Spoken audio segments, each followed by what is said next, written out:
технологийн үндэсний паркын зүгээс тгээс тэр бумыг босгох нь гэдэг энэ өнөөдрийн арга хэмжээг зохион байгуулж байгаа.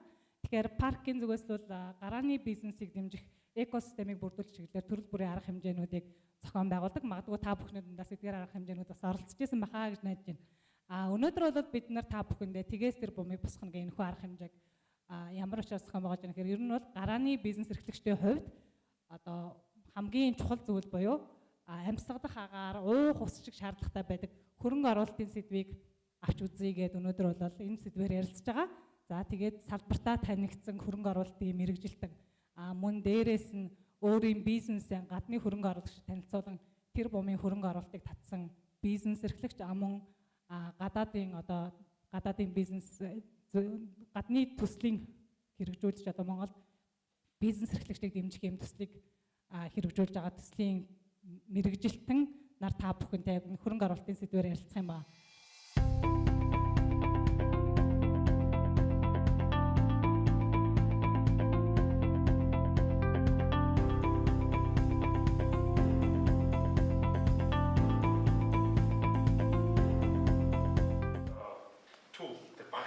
Энэ зүйлүүд энэ нэгдүгээр хэсэг багч.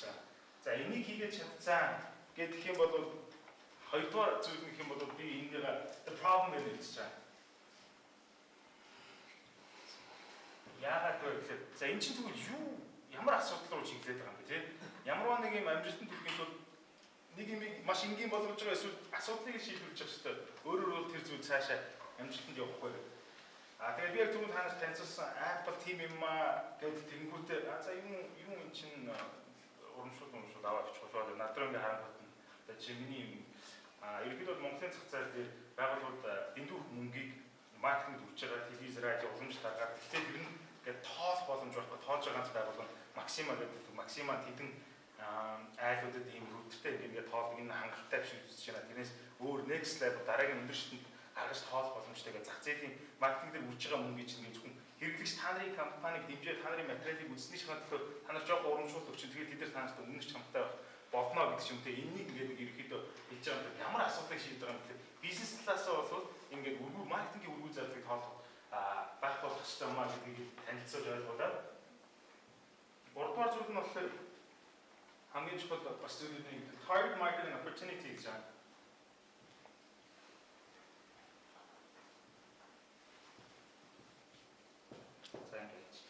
Юу гэхээр за тэгвэл зах зээл ингэ байлаа. Тэгээд тэгвэл хүмүүс би өөрөө тийм асуудал алдаатай байсан учраас мэдчихэж байгаа юм байна. Хүнийг ингээд гой татхад бол амар том тойлдог. Өөст Монголд хүн болгон Монголд гар утсах хүн гэж байхгүй. Тэгээд тэгвэл чи амар өөрөө хоосон зүйл байхгүй. Хүний анхаарлыг татъя гэж байгаа бол ерөнхийдөө факттай л байна, судалгаатай. Тэгэхээр за Монгол улсын хэмжээ 1.7 сая хүн ухаалаг гар утсах гэж байна. Тэр 1.7 сая ухаалаг гар утсан нь болохоор 1.2 сая хүн дээр байгаа юм байна. Зарим хүмүүс давхсан дугаартай байгаа юм байна. 1.2 сая хүн дээр 35% нь iOS хэрэглэж байгаа юм, үндсэн Android хэрэглэж байгаа юм. Тэгэхээр бидний сонголт сонирхолтой зах зээл гэх юм бол тэр 65% нь байгаа Android зах зээл ихний ээлжинд юм байна. Энэ маань тэр X тооноос портлоор хэд юм байна. Гэдэг тоокнд гэхлээр нөгөө хүний чинь болохоор нөгөө нэг Монголын том зах зээл бол биш. Энэ бол ямар ч судалгаагаа хийсэн. Тэгээ narrow down гэж байгаа юм байна. Ерөөдөө багссан байна, зөв судалгаа хийсэн байна. Зах зээлээ зөвөр үнэлсэн байна гэж. Дахиад тэр 65% дотор байгаа хүмүүсийн чинь хэдэн процентыг бидний хэрэглэж болох гэдэг юм бэ? Target гэдэг юм уу бай тий? Хэдэн процент дээр ноод болох. Манайхан бол гэх юм бол ихэнх 40-с насныхан бол app суулгаад явах гэдэг банкны appтай нэтрээгээ тэгээд тэрнээс доош хүмүүс гэдэг нь бид эдийн жоохон хүмүүсүүд бид эдийн тэр насныхаа тэр хүмүүс тэднийг ингээд бодтойгоор гаргаж иж чадсан байх хэвээр. Энэ бол заавал хамтрах заавал бас 3 дугаар гэж үзэж байгаа.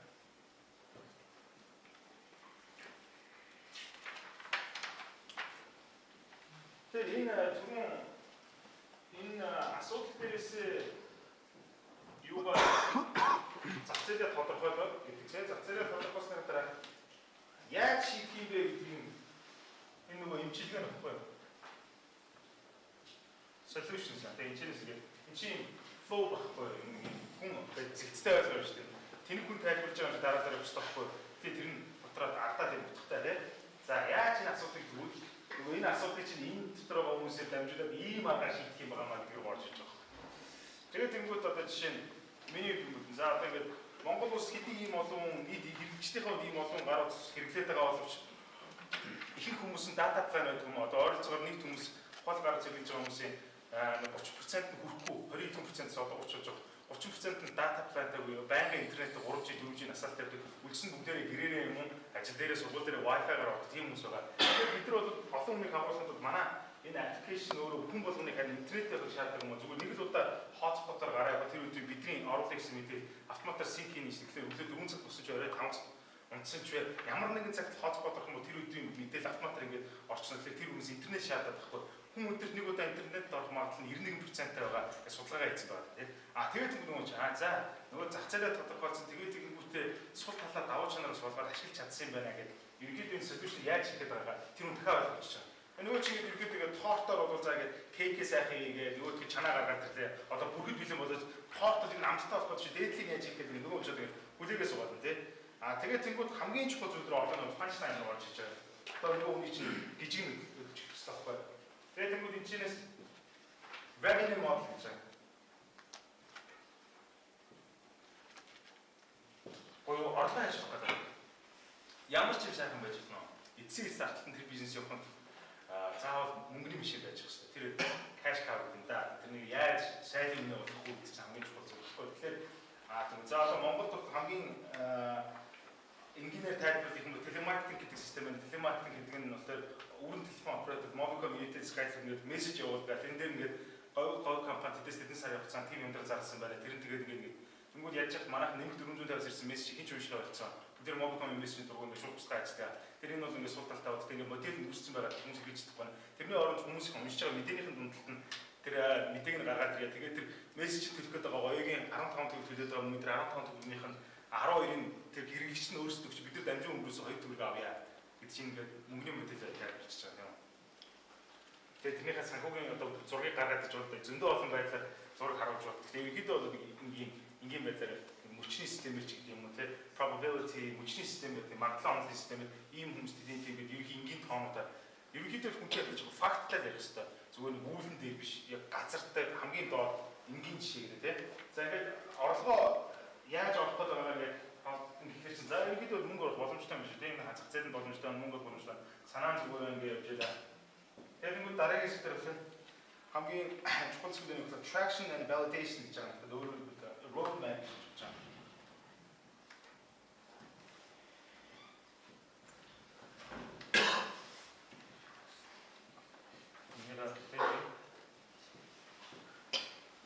Roadmap.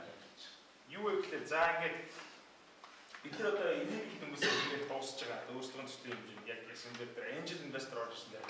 Юу гэхээр за энэ модель болох юм байна, санаач болох юм байна, бүтээгдэхүүний чинь ихний үед гараад ирсэн юм. За тэгвэл ингээд тестийн зах зээл дээр тавьж үзнэ. Эрсдэл багтай байх хэвээр.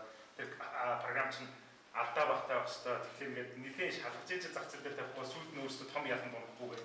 Тэгээд одоо бид нар яг ерөнхийдөө энэ roadmap-ыг шалгасан юм. Нэг 7000 хэрэглэж байгаа. 7000 download хийсэн. Тэд нар дээр ингээд ямар нэгэн алдаа гарах нь урамшуулын нөгөө яваад тэгээд болох нь тэр програм дээр нөгөө алдаа байх нь гэж шалгаж байна. Тэгэхээр энэ зүйлийг бид нэр тэр хүнтэй уулзахаас өмнө бол энэ тоо 3500 дээр байж байгаа. Тэгээд validation гэж байна. За одоо бидний 3500 дээр татуулсан байна. Тэгээд энэ иймэрхүү юм анзаарч бид яг боломжтой ингээд батлагдж байгаа маа гэдэг traction маань ерөөсөө тэр validation гэдэг энэ хоёр зүйл батлаад үзүүлж байна.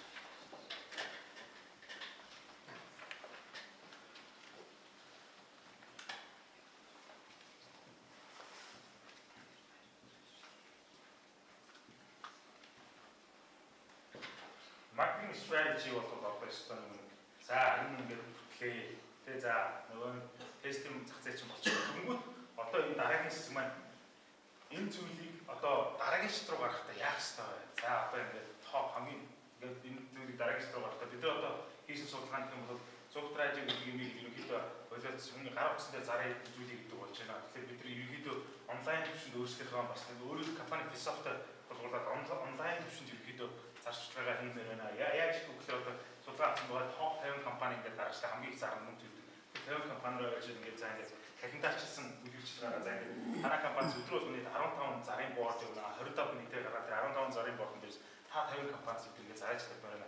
Хамаагүй хүмүүстэй ажилламаар байна. Одоо Космополитны зарыг ороод ирсэн бол хажуудалд нь соронзыг оруулж болохгүй. Яг тэр их чинь хоёр ижил төрлийн юм шиг юм гарах гэдэг хоёр ондоолыг тавьчих. Би өөрийгөө 3 дугаар ангийнхтай суугаад шалгах хүсэхгүй тэг. Ямар ч юм тийм privilege байх хэрэгтэй бизнес privilege. Тэр ингээд ийм хөө байдлаар үүсэж байна. Бид ийм байдлаар маркетингийн төлөвлөгөө гаргаж байгаа ийм байгууллагууд ингэж уулзаад ингээд явах боломжтой байна гэдэг айлуудын хаахыг гэж шахах бэлэн болсон байна. Эхний ээлжинд хайртайгаа уулзаа авсан байгаа. Монстиг Жорж ингэсэн, Тавхан богдыг Жорж ингэсэн, аюутыг Жорж ингэсэн. Одоо ингээд 10,000 хөрөнгөч нь орж ирээ. гэдэг pre-sign up хийгээ явж байгаа. Тэгэхээр хэд ингээд бид нар хэдий одоо маркетинг хийж эхлэх гэсэн дараагийн шатыг судлаад бэлэн болгоцсон, гарын шиг зурхад бэлэн болгоцсон байгаа. Хүнийхээ тоо маркетинг зүгээс хүний тоо 7,000 гэдэг чинь нөгөө нэг тестер тоомыг бушуулаад 10,000 даваад гэх юм бол эхний ижлэг компани өөрсдөө орж ирэхэд бэлэн болоод явцсан байгаа. гэдэг ийм зүйлийг 7 дугаар хэсгээр танилцуулж өгөөд. За тэгэхээр 8 гэдэг бол түрүүн тэр хүний ярианд ирсэн яг ингээд захтансагаас майжаа сууж ирсэн тийм энэ бол амар чухал. Тэгэхээр юм хоосон байх ингээд юу яа да санаа авах ингээд хөөрцөн хэдэн хүүхдүүд ингээд хэдэн залууч хүүхдүүд ч яг ингээд суугаад санаа манаа бичээд эхний ингээд код гараад өгч бүх юм гоё нэг асуудал байхгүй. Яг ингээд нөгөө мөнгө хаалга тогшоод ихлэжтэй хаалганаас цаана ингээд мөнгө хөөш би танах руу орё гэдэг бас зүгээр ч ба бидний хувьд бол гайгүй мөнгө гоох гэдэг. Тэгэл тэнгүүр чинь яаш гоош нөгөө нэг хувь өвчин яах гэдэг юм тийм бол гэртээ бол гэртээ уугаас сууж явах тийм эрсэж чи тэрнэрээ ивэрээ өссөн биз дээ. Чи хормоор орж ирж штэ.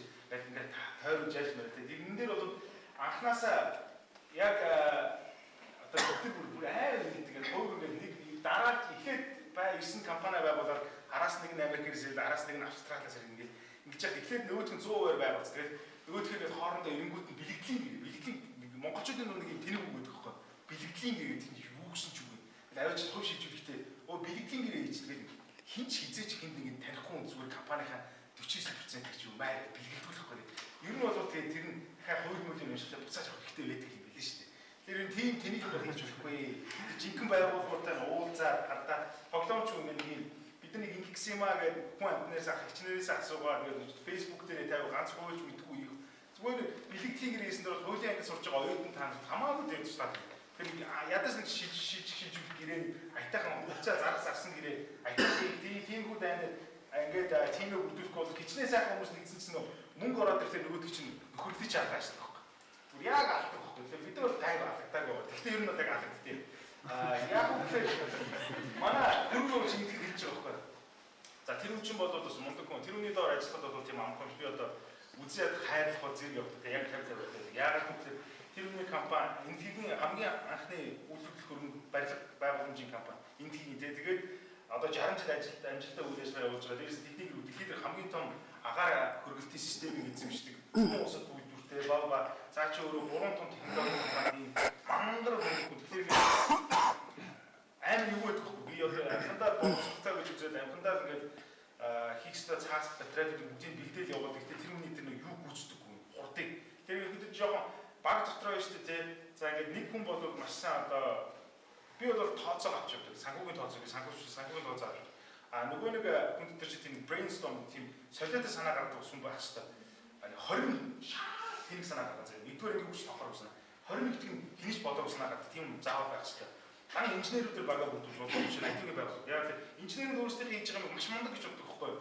Тэр чи өөрсдөө инженерүүд юм ойлгож таарч штэ. Тэд нар хизээч жирийн хэрэгжих үсгээс авчдаг байхгүй юу? Тэгэхээр тэр баг дотор инженер байх гэж байгаа өстой баг хувь байх хэвээр хүмүүс үлдсэн дандаа яаж борлуулах уу, яаж тооцоо гаргах уу, энийг яаж ургуулах уу, ямар байгууллагатай ажиллах уу гэдгийг төлөвлөж чаддаг тийм хүмүүс бага бүрдэх хэвээр. Бид нар багийг анханаас нь зүгээрс нь нарийн тооцоон дээр найрамдтай найс нөхрөл тогтдог гэдэг шиг ерөөс тэгэл чи хэдэн процентыг нь тодорхой чи тийм гаргах хэрэгтэй гэдэг маш сайн бичих хэвээр. Энэ бол ингээд багийн динамик гэдэг нь динамик гэдэг. Тэрэн дээр маш чухал шүү. Энийг бас анхаасаа бодох хэрэгтэй. Өөртөө байгаа адилхан мэдлэгтэй өмнө бити хажуудаа тавиарай гэсэн үг иргэд. Ядаж эмгтэй байл тийм. За 9-р нь болохоор одоо нөгөө finance орж иж байгаа маа. За энэ дээр ч одоо юунууд орох юм яа. За миний хувьд гэх юм бол ингээд forecast, financial forecast report гэдэг 3 жилээр гаргаж байгаа маа. За ингээд яаж 3 жилийн дараа хэрэглэгчдийн тоо яаж өсөө явах гэж нөө хэрэглэгчдийн тоо хамгийн том factor, гол factor нь ч хэрэглэгчдийн тоо ингээд өсөө явах манай бодлуулалт яаж өсөх вэ гэдэг ингээд 3 жилээр ингээд наацсан ингээд year 3 гэдэг гарнаа. Тэгээд тэр тоон амьдралтай авчтай энэ дээр одоо ингээд санхүүгийн тооцоогоор optimistic, pessimistic and average гарнаа. Хамгийн багтаа бол ийм хөө байна. Унцчаар бол ийм байх гэдэг. Юм гайхамшигтай бол ийм болно ч тийм тийм. Бүгд тэр ерөнхийдөө зөв тооцоосон байх хэрэгтэй. Тэгэхээр багт руу заавал тоонд гайгүй статистиксаа ойлгочтой тийм хүн хэрэгтэй. Тэгээ ингээд танилцсан санхүүгийн урьдчилсан тайлбар гаргаж байгаа. За нөгөө юм бол тийм за би тэр хүүхдүүдэд ингээд тэдэн засагч юм уу тэр энэ төвшөнд өгөөд маркетинг стратеги гэдэг энэ тим гайгүй явуулах юм бол энэ даны орлого өөрөө ороод ирэх нэгсэн флоу тэгээд яваад болох нь яг доош явах ёстой юм чинь. За болж яриад байгаа хүүхдүүдтэй гэх юм чинь. За тэгээд 10 болохоор competition гэж одоо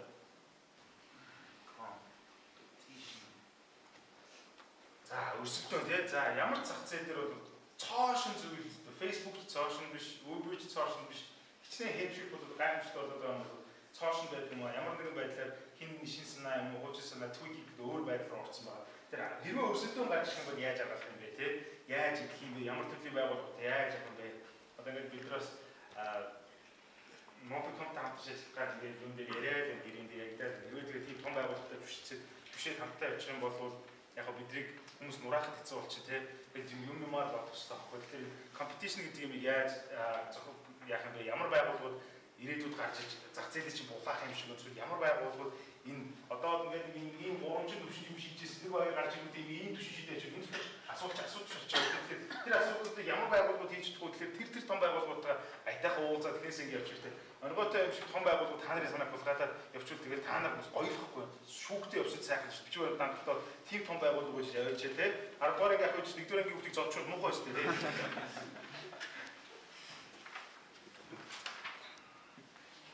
За энэ одоо нэг хүмүүсийн асуулттай үгүй investment and user funding гэж байна.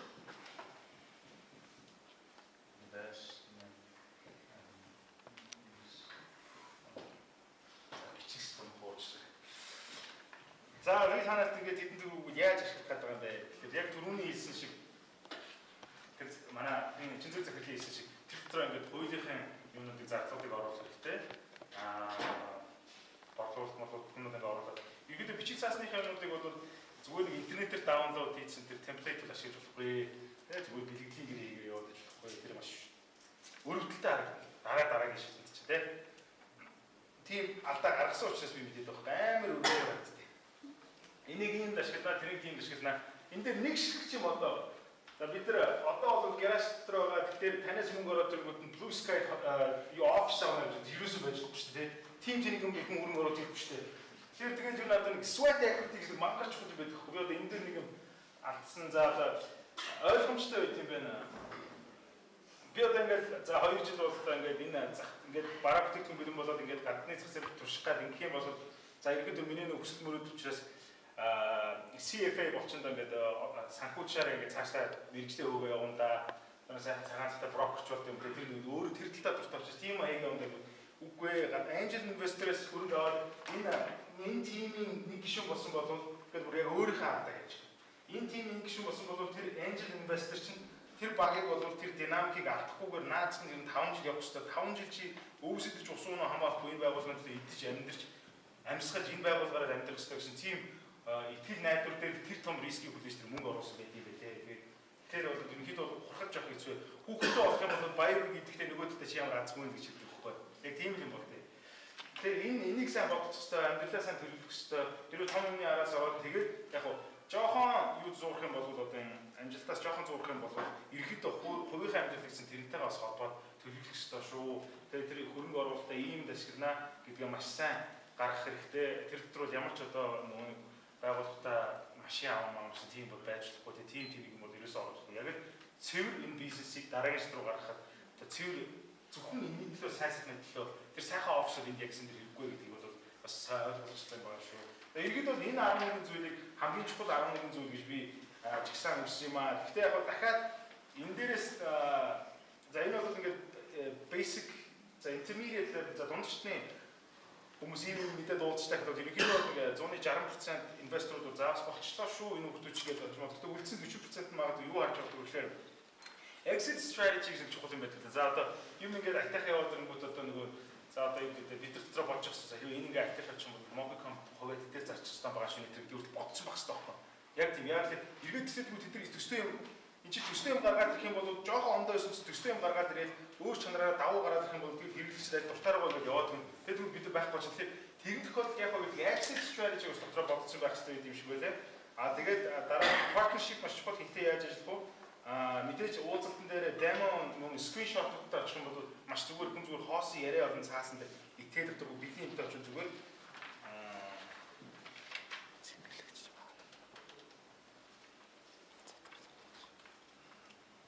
за тийм презентацийн аим шорт бол би ерөнхийдөө 10 минутанд сая бүх юм хүнд ингээд яриад өөртөө тэрний өмнө ямар ч нэг 50 60 удаа ярьцаа тэгээд яг энэ чиглэлээр бол явуулсан 200 300 удаа уулзж ийш нэг 50,000 удаа босгож үзсэн шийдтэй асуух зүйлээ. За тэгээд хамгийн эхлээд бол хөрөнгө мөнгө төгрөг ерөөсө бодохгүйгээр тэгээд миний хувьд бол эхлээд алдаатай чамаа авахгүй тоглоомынхаа туршилтын бета өдрийг гаргах хэрэгтэй гэж бодож байна. Ялангуяа тоглоомч бол ер нь хүн нэгээ тайлбарлаад инкейс л яг заавал hands on experience гэж гараа заавал тавьж үзчихээж хүн мэдэрдэг зүйл учраас одоо ялангуяа энэ бидний бүгднгийнх нь хийж байгаа одоо чинь миний хийж байгаа юм гэх юм бол нөө augmented reality гэдэг одоо дандаа яг нэг гар утсан дээр л бодит зүйлийг биш зүйлийг л гар утсан дээр хараад байгаа зүйл тоглоомч энэний өөр амар том илэрхийлэл учраас хүн жирээсээ зүгээр ярьж болохгүй байхгүй. Тэр бол хичнээн сайхан уран зузаан яриад ч тэр хүний гар утсан дээр барьж байгаа тийм мэдрэмж өгөх. Тэгэхээр үнэхээр сайхан санаа байгаа. Тэгээд тэр санаа байгаа өмнө өөрөө хэрвээ хөгжүүлж чадахгүй те програмч биш байх юм бол наа санаагаа яг хуу үнэхээр гоё санаа гэж үзэх юм бол хүнд алдаж болохгүй гэдгээ мэдэх хэрэгтэй. Гэхдээ хүнд алдаж болохгүй гэдээ хүнээс зүгтаа яваад байхгүй байж болно гэсэн нэг үнэхээр итгэж чадсан тийм хөгжүүлэгч нартайгаа уулзаад эхний ээлжинд бол юугаа бүтээх хэрэгтэй. Бетагаа тэр чинь бүгдээрээ л ажилтаа улсууд байгаа. Ажлаа тараад гэртээ орой хийсээр бол хувааж хийсээр бол нэг жижиг юм юу гэдэг 6 сар суусаар байгаа ч юм уу тоглоомоо гаргаад авах хэрэгтэй. Тэгээ тэр тоглоом миний харж байгаа зүйл нь тэр тоглоом яаж ямар байдлаар тэгвэл ашиг олж болох юм те санхүүжний үед те одоо тоглоомын үед бол асуудал шийднэ гэж бол байхгүй шүү дээ. Тэгэхээр тоглоом бол хүний зугаа цэнгэл тэр цаг нөхцөөж байгаа зүйл. Гэтэ үнэхээр яаж тэр донтой байх гэдгийг баталсан. Тэгээ жинхэнэ жишээтэй хүнтэй тэгээд бусдаас юугаараа тэр өрсөлдөгч тоглоомудаас юугаараа давуу чанартай юм те тэр нь чухал байх гэж бодож байна. Доор нэг юм гараад эргээд таныг сонирхгүй энийг сонирхгүй нэг үед аваад дуусангууд дундуур нь тийм одоогийнх шиг гоё ийм юм та тоглож үзэхгүй даунлоод хийхүүгээ санал болгодоггүй байсан байхгүй нэг 4 5 жилийн өмнө чинь. Одоо бол тиймтэй болцсон. Өөрөө тоглоомч мөнгө хийдгүү байсан чинь Google Play Store дээр тавьсан байгаа. Тэр чинь өөрөө мөнгө хийх боломжтой. Таны тоглоомыг 500,000 татцсан тоглож ирэхэд нэг тоглоомынх нь life cycle нь ингээл минут болоод дуусчдаг ч юм дөнгөд дахиад restart хийх чинь оронд нь нэг юм санал болгоод энийг тоглоод тэр чинь өөрөө танд центр бодоод мөнгө ч өгöd байгаа учраас тэнцэнээс бас орлогожуулах боломжтой. Тэгэхээр эхний ээжэнд бол заавал юугаар хийх ёстой л гэж үзэж байна. Тий, ер нь ямар ч гоё санааг хэрвээ хүнд хүргэж чадахгүй бол тэгэл тэр чинь тоосон дарагдал үлдэн заяа. Тэгээд хинч санахгүй хизээж байсны ч мэдгүй. Тэгэхээр ер нь тоглоомч зүгээр л нэг маш тэр тал дээрээ сайн хүн шууд үннээ хэлээл бидэрт ийм боломж байна. Тань боломжийг амьдрал дээр ингээд атгаад бэлэн болгоод өгөөч. Энэ төслийн та тэдэн процентыг тань санал болгож байна гэдэг шууд тэр үнээс ямар ч мөнгө гарахгүй тэр үнд байгаа юм л та нарын тэр санааг бэлэн болгоод амьдралтай болгоод түрүүн нөгөө хэлсэн шүү дээ одоо ингээд солонгосууд тийм зүйл мэдэхгүй гэдэг. Тэгээд тэгвэл ялгаахгүй тоонууд руугаа буун л да нийт Улаанбаатар хотынхан гэдэг юм уу Улаанбаатар хот дээр сегментж ажиллаж байгаа бол хідэн өрхөн одоо худагнаас усаа авдیں۔ Тэ худагнаас усаа авж байгаа хідэн хүмүүсийн хідэн процент нь өвчин аваад тэр өвчин зөвхөн буруу савны хэрэглэнээс ч юм уу ахуйн хэрэглэний савнд буруу ус хадгалснаас болоод тэр өвчин ягаад гэвэл түүний дайвар үр дагавар нь ямар эдийн засгийн хохирол авчираад байгаа юм бэ? Хүмүүсийн эмнэлэгт очиж байгаа мөнгө, зардал, цаг тэгээд дээрэс нь ажлын бүтээмж гэдэг юм уу чинь дайвар тэр уснаас болоод өвдснөөс болоод зөндөө олон юмнууд хүнд ирнэ шүү дээ. Тэрнийг судалгаан дээр л буулгаж өгч таахгүй. Тэгээд тоонуудаар ярина те. Улаанбаатар хотод 70% нь тэгвэл ингээд ийм зөөврийн байдлаар карантинасаа биш цэврийн ус авч байна. Тэгээд тэр 70% ингээд тэдэн тоо хүн харагдаад байна тий. Тэр хүмүүсийн тэдэн процент нь жилд нэг удаа наазах нь одоо уснаасаа болоод гидсэн өвддөгөө ч гэдэг юм уу тий. Нэг өвдсөн хүн дунджаар тэдэн төгрөг эмэнд зардаг. Тэдэн хоног ажиллаа явах боломжгүй болчих юм тийм. Тэр тийм дайвар зүйлүүд чинь заавал эргээд эдийн засгийн нөлөөтэй байдаг байхгүй. Тэрийг л гаргаж харуулах хэрэгтэй. Юм ялангуяа тийм NGO маягаар төслөх гэж байгаа бол эдийн засгийн дайвар нөлөөнөөс илүү эрүүл мэндийн хүмүүс яаж өхөрдөг талаар илүү тодорхой гаргаж өгөх юм бол хүний анхаарлыг татах болов гэж бодож байна. За ер нь бол нэг итгэцэн зүгээр дээ. Нэг том малтахгүй дээ. Тэр хүмүүс одоо жишээ нь Google дээр за хамгийн том venture capitalist төгссөн газар гэхлээр одоо ерөнхийдөө бол одоо Silicon Valley гэх хүн болгоод модон орчлоо тий гарааны бизнес, стартап бизнес гэх нэг тэнийг ярьж байгаа нэг юм шинэ иргэний хүн чим шиг. Тэгэхээр хичээл Америкт бол нэг тийм том санаагаа тооцоолно гэдэг бол санаа нь A+ тийм санаа байгаа. Гүйцэтгэл нь A+ байгаа. Тэгээ аз чинь A+ байх юм бол тэнцэнээс мөнгө олон заяа. Өөр газар зөндөө биш. Тэгэхээр одоо юу гэдэг энэтхэг гэсэн ийм газрууд бол хамаагүй боломжтой тийм амар заавал тийм Silicon Valley дээр очиж тийм боломж тийм амар өрсөлдөөн бити өөрийгөө оруулж хайж тэгээд Америкт тэнцэхгүйс санаа чи өөр газар тэнцэж боломж зөндөө байна. Тэгэхээр ер нь бол манай компани яг бүгдийг үнээр бичсэн шүү дээ. Яг за ийм байна гэдэг 10 дууц түрүүн дээр байсан шиг 10 хэдэн өөр скриншотоо тэгээд бүх юмнуудыг танилцуулаад дээрээс нь CD-н дээр хүртэл юмнуудаа тавиад ингээд өгөөл явуулж. Тэгээд тэрэн дээр бол хүн тэгээд итгэж яхад зоос юм да. Хүн санаач нь хулгайлж болно шүү дээ. Гэхдээ би бол бас тэгж бодохгүй ер нь этиктэй байдаг шүү дээ. Бизнес этик гэдэг юм чинь ямар ч хүний би нэг юм мундаг venture capitalist хүн байжсэн чинь над руу нэгстэй үнэхээр алдаж болохгүй санаа орж ирэнгүүт би нөгөөдөлөө хариуцгүй уучлаарай гэж завгүй чаягуудаа юу өөрөө өвжүүрээ гаргаад ирлээ гэж бодлоо л да. Тэгээд нөгөө хүн чинь иргүүлээд за энэ хүний гаргасан санаа энэ оны 12 сарын 31-нд ингээд гарсан юм байна. Би энэ хүн рүү 2 жилийн өмнө ийм имэйл биччихсэн юм аа гэд би имэйлийнхээ скриншот хийгээд би сошиал гараад ирэхэд тэр хүний нэр хүнд насан туршдаа байхгүй болж байгаа. Хинч тийм юм алдах гэсгүй шүү. Тэгэхээр тэгээд ер нь бол хулгайлна гэдэг юм бол ерөөдөө Монголд л байдаг.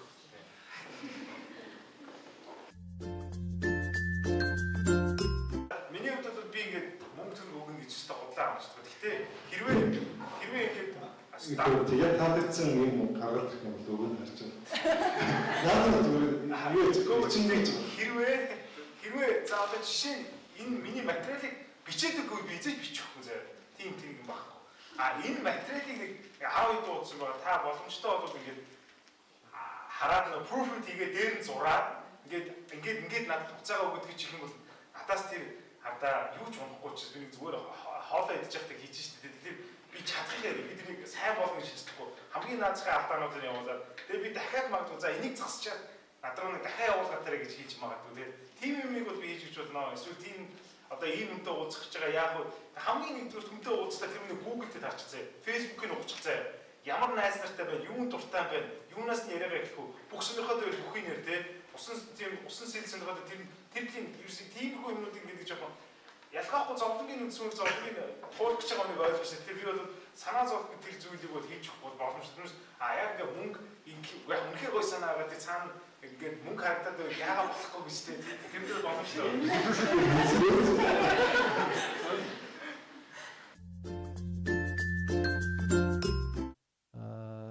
Бас сайхан олж байгаа боломжоос зуураад авахар тий тэмүүлэлтэд ирсэн та нарт бас баярлалаа манай паркийн зүгээс. За тэгээд ер нь бол сая хөрөнгө оруулахад бэлэн гэдэг нэг 2 хүн маань хэлж байна тий. Тэгэхээр та бүхэн мэдж байгаа манай дэд нөгөө Tech-гэр гэдэг технологийн гэргээд үүсгэн байгуулагчдын хамтран ажиллах орчин гэдэг нэг газар байдаг шүү дээ. Тэндээс бас тодорхой хэмжээний гарааны компаниуд төрхөөр бас дуншиж байгаа. Тэнд боожж байгаа компаниуд ч байгаа. Тэнд боожоод тэнд байж байхдаа амжилтанд хүрсэн компани төлөөлөл энд бас сууж байна. Манай давагсруу тий. Мөн үстэй тий. Тий. Тэгээд ямар ч байсан эндээс ингээ харахаар хойдолтой нөөцтэй нь бол хөгжлийн шийдлийн хүн байгаа. Тий. Танах бол coworking spaceтэй, сургалтын том заалуудтай. Тийм болохоор өнөөдөр бидний зүгээс юу гэж бодсон бэ гэхээр 2 зочиндоо манай Tech-гэрт 2 сар багаан байрлуулж эсвэл өөртөө байрлаж үйл ажиллагаа явуулах эрхийн бичгээр шагныг шийдсэн юм байна. За мөнгөн дүнгээр нь ярих юм бол нэг ойролцоогоор 600-аас 1 сая төгрөгийн үнэтэй хэмжих байхгүй тус хүрнэ. Тэгээд энэнгээр та нар хөрөнгө оруулалтаа хийхгүй те. Дээрээс нь зөвлөгөөгөө бас өгч болж байна. За ингээд чин зэрэг захиралтаа. Баярлалаа. За энэ хэрэгүүдээ их баярлалаа. За одоо энэ хоёртой ярьж болох нь шүү дээ. Ямар ч юм наа хоёр ч 2 сар тэр дээр байлаад мэрэгжлийн менторуудтай уулзуулах боломжийг олгож чадах юм байна. Өөртөө ментор зөвлөгөө өгөх бас боломжтой юм хүмүүс байгаа.